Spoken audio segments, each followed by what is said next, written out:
Good morning and welcome to Peace Out, where we are all learning together to peace out. I know I've had lots of time to practice this morning. My phone wasn't working right. It was acting crazy. Then I figured that was Wi-Fi, but I had opportunity to go, am I going to freak out or am I going to peace out? Isn't that what it all comes down to? We got a choice. We can either freak out or we can peace out. And freaking out is a choice. Peacing out is a choice. So today we're going to talk about choosing to peace out, and we're going to find, I think maybe I found a small key for me, and hopefully I can share it with you successfully and clearly and succinctly, right? And maybe there's just this missing piece. See, I was thinking about David and Goliath, and I was thinking David could have walked away. We wouldn't have had the story. We wouldn't have known. We wouldn't have thought badly about him because we wouldn't have known that he walked away. We would have just never, that part would have just been left out of the Bible, right? Now he would have still been king because he was prophesied, that Samuel had prophesied this is the next king, right? So there's some things sitting in space that were just going to happen. He didn't prophesy you're going to go kill a giant. He didn't prophesy you're going to sin with Bathsheba. He didn't prophesy all these other things in David's life. He said, he anointed him with oil and said, this is the next king. And in the process of getting to where God had planned for him already, he faced Goliath, right? He faced Goliath. But he could have walked away. But how many times do we see things? You know, a lot of times we have situations, and there's almost always the opportunity, or the option, I should say, of walking away. Tapping out, so to speak. Tapping out in mixed martial arts and things means to avoid pain. You tap out, go, I'm done, I give it, I surrender, I'm done, you win. You just give them the match, right? And tap is actually an anagram for tap, to avoid pain. You tap out because it hurts, right? And how many times in life have we wanted to just tap out and say, this hurts, I don't want to do it? David could have said, his brothers were giving him a hard time. Nobody was believing him. The king didn't believe him. Nobody was believing him. He could have tapped out and said, you know what? I can go home. Y'all can face him every day. You're obviously not doing it successfully because he's still coming out every day and taunting you, right? And sometimes do we have those things in our lives? Maybe they're mistakes, or maybe they're weaknesses, or maybe they're people, maybe they're situations that just seem like they keep coming back out and telling us we're going to fail. We're not following God right. Maybe it's just our thoughts sometimes. Maybe that's for me. Sometimes it's my thoughts. You know, you're just not doing it right. You're not reading your Bible enough. You're not praying enough. You're not seeking God enough. You're doing that all wrong or this all wrong. We have these thoughts that taunt us. And Goliath was coming out and taunting them every single day, going, come on, somebody come in. Why were they even letting him continue to speak, first off? And secondly, they could have just gone and fought him. They didn't have to play by his rules. He was asking one man, just pick one man and come out here. And they all started going, we don't have one man that'll go. Just all of you go. He wasn't made. Why did they let Goliath make the rules? Goliath shouldn't be making the rules. They should have said, no, we're going to take you down, and then we're going to take the Philistines, the rest of the guys out behind you, right? But they could have charged him. They were playing by his rules and playing right into his hand. When we listen to the enemy's thoughts and his discouragements and trying to tear us down and trying to talk us out of our faith, when we listen to him and play by his rules, we're going to lose every single time. We don't have to play by his rules. David went out there saying, look, we got an issue with you, right? And so here's what I thought, here's what came to me this morning as I was thinking and praying and studying it. I was like, David knew he wasn't the key in the situation. We got a couple of clues because he said, David told him, he says this, the Lord who delivered me from the paw of the lion and from the paw of the bear, he will deliver me.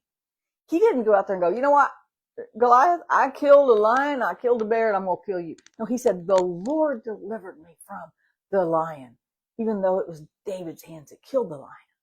The Lord delivered me from the bear, even though it was David's hands, his hands that had killed the bear and the lion, right? And yet he's going, the Lord delivered me from those situations, and he's going to deliver me from you too, is what he was saying. That's what he was telling Saul. And so Saul finally said, okay, we'll just go and God be with you when you face him. They'll all go, well, they all sent him out there. Anyway, it's just crazy. It's a crazy story, right?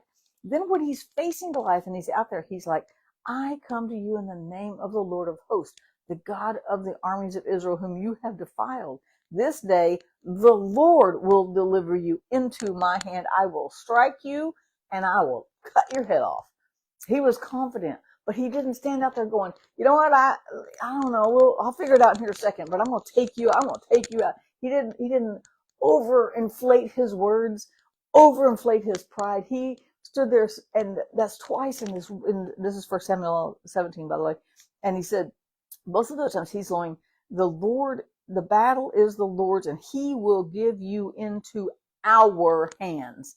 He wasn't caught up on himself. It was, God's going to give us this battle. God's going to give you into our hands, not just my hands. He's like, I'm standing here for the armies of God, and God's going to defeat you, and then we're going to take y'all out, right? But he didn't stand there. He wasn't stuck on himself. How many times do I won't put this on anybody else, go into situations going, I can take this. Okay, it's okay. I can figure this out. It's okay. I can think through this. It's okay. I can do this. And it's good to have positive self-talk. I have negative self-talk so much time that I'm working on that I talk down to myself, talk negatively to myself instead of encouraging myself in the Lord and saying, God will take down this giant. God's going to show me how to take down this giant. Why did David pick up 5 stones? Nobody knows. Why didn't he just pick up one if he knew? Maybe he wanted, sometimes that first shot, you got to adjust the second one. I don't know. But and one line of thought also is that Goliath had 4 brothers. So David was like, we'll take out Goliath. If his brothers come, we'll have one for each of his brothers too. I don't know that that's accurate, but he picked up 5 stones. But it was never about himself. He was like, God is going to give you into our hands. And sometimes we face situations and I'm trying to do it myself. I want to defeat this in my life. And yes, there are times we've got to do things. David had to get there. David had to stay there. Remember, he could have walked away and we'd have never known. It would have never been recorded that David went there. He just went there to feed his brothers, and he went back home and told his daddy, there's a big old giant out there, man. I mean, he's like, he's big, and I don't know what they're going to do. He could have left, and we'd have never had this story. He didn't. He stayed. He fought. He said, God will deliver me. God will give you into our hands. And so if we can address the situations that we're dealing with, if we can address the problems, or call it problems that we have, the challenges that we have in our lives, knowing God will give you into my hands, and then listening to God. Put this word in our hearts. Put this word in our minds. Memorize it so we have some weapons. That's our stones, so to speak. The rock of Jesus, the rock of his word, right?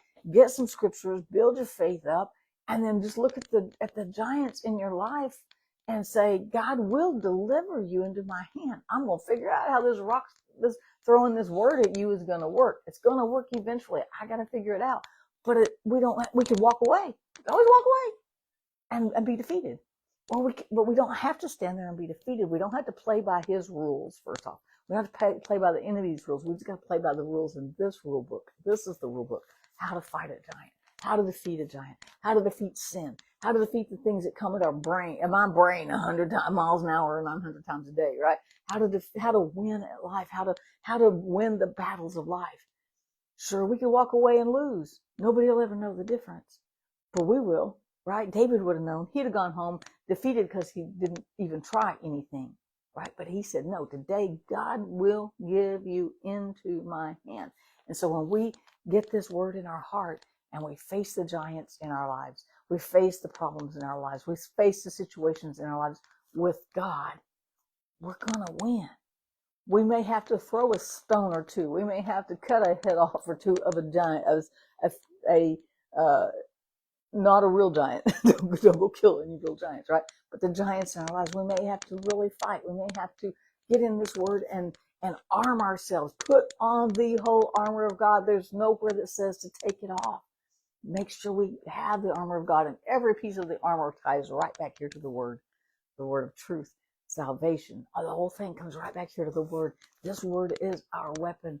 Serving God is our weapon. We have to look to God. But when we look to God, he will show us how to take out the giants in our lives as we trust him and push forward into what he calls us to do, into doing even just our natural things. Him checking on his brothers was a natural thing. It was just something his daddy sent him to do.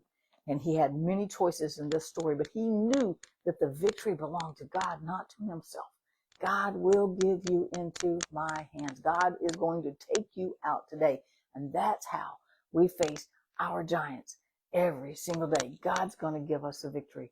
Got to get in this word and understand more about it, understand more about him, understand that he gave us the victory. He gave us the grace for the situation. He's got the mercies we need to get it through.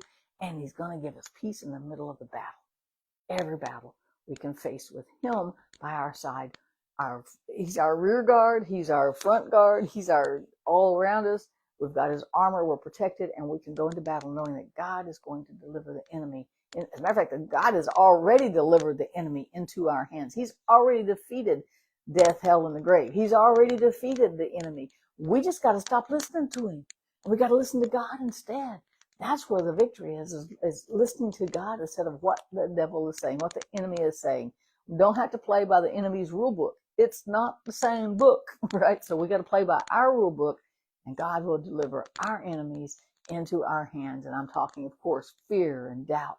The intangible things, our intangible enemies that are so real and so in our face, we can take out when we listen to God. He will deliver them into our hands, and that's why we can peace out.